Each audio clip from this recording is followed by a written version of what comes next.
महाराष्ट्र की सियासत में 800 करोड़ के कथित एम्बुलेंस घोटाले को लेकर काफी भारी बवाल मचता नजर आ रहा है। जहां इस मामले के सामने आने से राजनीति में भूचाल आया है। ये मामला मुख्य रूप से 108 एम्बुलेंस सेवा से जुड़ा है, जिसके लिए सरकार ने एक बड़ा टेंडर जारी किया था। वहीं उद्धव ठाकरे गुट यानी शिवसेना उद्धव ठाकरे बालासाहेब वाली के नेता और राज्यसभा सांसद संजय राउत ने आरोप लगाया कि इस टेंडर को जानबूझकर महंगा किया गया और इसमें भारी भरकम भ्रष्टाचार हुआ। राउत के अनुसार इस सेवा का वास्तविक खर्च लगभग 100 करोड़ होना चाहिए था, लेकिन इसे 800 करोड़ तक बढ़ा दिया गया। उन्होंने दावा किया कि इस घोटाले से निकला पैसा सीधा एकनाथ शिंदे के बेटे और कल्याण के सांसद श्रीकांत शिंदे की मेडिकल फाउंडेशन और चुनावी गतिविधियों में लगाया गया। राउत ने अपनी प्रेस कॉन्फ्रेंस में ये भी कहा कि ये महाराष्ट्र के मेडिकल इतिहास का सबसे बड़ा घोटाला है। उनके अनुसार ये टेंडर सुमित फैसिलिटीज लिमिटेड नामक कंपनी को दिया गया, जो अमित सालुखे नामक व्यापारी की है। राउत का कहना है कि सालुखे श्रीकांत शिंदे के बेहद करीबी हैं और उन्हीं के वित्तीय नेटवर्क पर यह पूरा प्रोजेक्ट टिका है।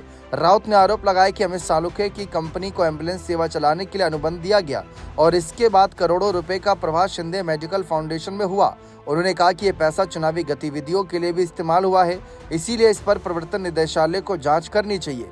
ये मामला उस समय और गंभीर हो गया जब ये सामने आया कि अमित सालुखे को हाल ही में झारखंड के बहुचर्चित शराब घोटाले में गिरफ्तार किया गया। राउत ने कहा कि जब ये व्यापारी दूसरे राज्यों में भी घोटाले में शामिल पाया गया है, तो महाराष्ट्र में हुए इस बड़े घोटाले की सच्चाई सामने लाना और जरूरी हो जाता है।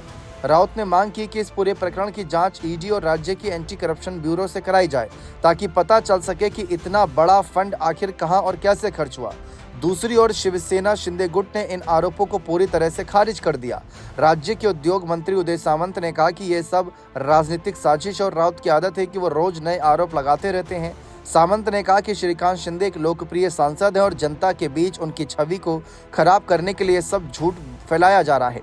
शिवसेना की प्रवक्ता शीतल मात्रे ने भी आरोप को हवा में उड़ाते हुए कहा कि राउत हर दिन बिना सबूत के बयान देते हैं, इसीलिए उन पर ध्यान नहीं देना चाहिए। अब मीडिया रिपोर्ट्स के अनुसार महाराष्ट्र सरकार ने मार्च 2024 में 10 वर्षों के लिए 108 एम्बुलेंस सेवा का अनुबंध 3 कंपनियों को संयुक्त रूप से दिया था, जिनमें सुमित फैसिलिटीज भी शामिल थी। यह अनुबंध लगभग 800 करोड़ का था, जबकि विपक्ष का कहना है कि सेवा के लिए इतना बड़ा बजट पूरी तरह से अनुचित है, क्योंकि प्रति एम्बुलेंस लागत 33 लाख रुपए आकी गई थी, लेकिन कुछ मामलों में ये लागत 86 लाख रुपए तक बढ़ा दी गई। इससे ये संदेह और गहरा हो गया कि टेंडर प्रक्रिया में हेराफेरी की गई है। विपक्ष ने यह भी आरोप लगाया कि भुगतान संरचना में गड़बड़ियां थी, जैसे 70% भुगतान अग्रिम और 30% बाद में किया गया, जिससे पारदर्शिता पर सवाल उठते हैं। विपक्षी नेता रोहित पवार ने कहा कि सरकार को ये टेंडर तुरंत रद्द करना चाहिए और इस पर विस्तृत जांच होनी चाहिए। उन्होंने कहा कि यदि सरकार में थोड़ी भी ईमानदारी है तो वह इस मामले को नजरअंदाज नहीं कर सकती। उधर राउत ने कहा कि घोटाले से मिले पैसे का इस्तेमाल विधानसभा और लोकसभा चुनावों में किया गया।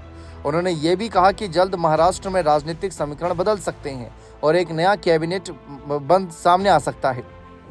राउत के इन बयानों ने महाराष्ट्र की राजनीति में सस्पेंस और बढ़ा दिया है। मामले की गंभीरता को देखते हुए लगभग तय है कि आने वाले समय में ईडी या अन्य जांच एजेंसियां इसमें सक्रिय हो सकती हैं। यदि जांच में राउत के आरोप साबित होते हैं तो ये महाराष्ट्र सरकार और शिंदे गुट के लिए बड़ा झटका होगा, लेकिन अगर आरोप गलत साबित हुए तो शिवसेना यूबीटी की विश्वसनीयता पर भी बड़ा असर पड़ सकता है। वर्तमान में सरकार और विपक्ष के बीच ये मुद्दा तकरार का मुख्य कारण बना हुआ है और सोशल मीडिया पर भी ये मामला लगातार ट्रेंड कर रहा है। कुल मिलाकर 800 करोड़ के एम्बुलेंस घोटाले का मामला अब केवल वित्तीय भ्रष्टाचार का नहीं, बल्कि राजनीतिक अस्तित्व का प्रश्न बन गया है। यह मुद्दा आने वाले समय में महाराष्ट्र की राजनीति को पूरी तरह से हिला सकता है। जनता की नजरें अब जांच एजेंसियों और अदालतों पर टिकी हैं कि इस हाई प्रोफाइल मामले की सच्चाई कब सामने आती है। लेकिन इस बीच फडणवीस की कैबिनेट में कुछ बड़े बदलाव को लेकर भी खबरें सामने आ रही हैं, जहां संजय राउत इससे पहले इस मामले पर अपनी बात साफ तौर पर रख चुके हैं कि भाई जिस तरीके से दिल्ली आना जाना हो रहा है देवेंद्र फडणवीस का, जरूर इन मामलों में कोई बड़े उलटफेर देखने को मिल सकते हैं और आगे बहुत बड़ी स्थिति यहां पर महाराष्ट्र में बनती नजर आएगी। फिलहाल जिस तरीके से अमित सालुखे की गिरफ्तारी की खबर सामने आई घोटाले में, ठीक उसी तरीके से अब विपक्ष श्रीकांत शिंदे को लेकर भी यहां पर जांच के बात रख रहा है कि इस मामले पर ईडी और एसीबी यानी एंटी करप्शन ब्यूरो जैसी तमाम एजेंसियों को इन्वॉल्व होना चाहिए। राउत ने साफ तौर पर यह भी कहा है कि सरकार में लगातार भ्रष्टाचार, मंत्रियों के किसान विरोधी बयान, घोटाले, लेडीज बार से जुड़े मामले और पैसों से भरे बैग जैसे मुद्दे सामने आ रहे हैं। इन सब का बोझ अब फडणवीस के सिर पर है। वह इस दबाव को झेल नहीं पा रहे और इसी वजह से चीजें उनके हाथ से निकलती जा रही हैं।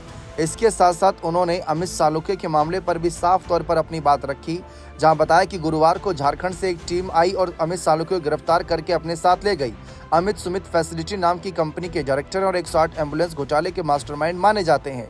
ये घोटाला करीब 800 करोड़ का बताया। राउत ने आरोप लगाया कि अमित सालुखे ने घोटाले का पैसा श्रीकांत मेडिकल फाउंडेशन में भेजा। यही फाउंडेशन महाराष्ट्र के मुख्यमंत्री एकनाथ शिंदे के बेटे श्रीकांत शिंदे से जुड़ा हुआ है। राउत का कहना है कि अमित सालुखे शिंदे पिता पुत्र के बेहद करीबी हैं।